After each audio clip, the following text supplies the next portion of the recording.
Hi, I'm Shawn Kriewaldt with Danecountymarket.com. Welcome back to our video blog.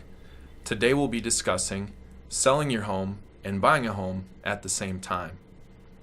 Before we begin, I'd like to draw your attention to two links on our webpage. First, if you're thinking about selling, click here. If you're thinking about buying, click here. Now back to our topic.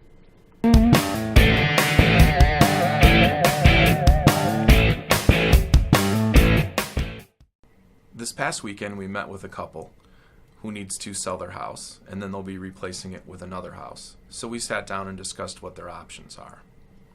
Now, what we found is that everybody has a different ability to stomach this type of transaction, both emotionally and also financially. So one of the options is to buy a house without selling your house and then later move all your stuff into the new house and get your house ready and put it on the market. To do that, you really need to sit down with your lender and decide if that's something that you can afford to do and how long you'd be able to afford to do that. On the other end of the spectrum is to sell your house first, move to temporary housing, or in with a friend or relative. Maybe your in-laws would love to have you live in their basement for a little bit while you find a new house. So that's another option. And really, there's a whole spectrum in between that.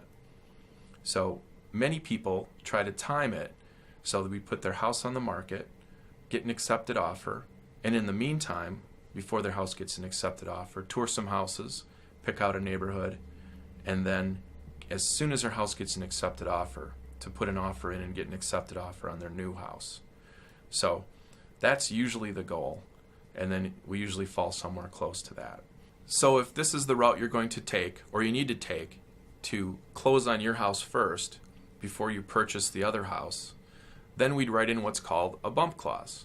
Another way of saying subject to the sale and closing of your house before you're financially obligated to purchase your new home. So happy to explain that in more detail. So in short, schedule a consultation with me and then keep the lines of communication open with both your lender and with me, your realtor. This will help you ensure that you choose the right avenue and also guarantee a smooth closing and transaction. Thanks for watching the video. We'll see you next time.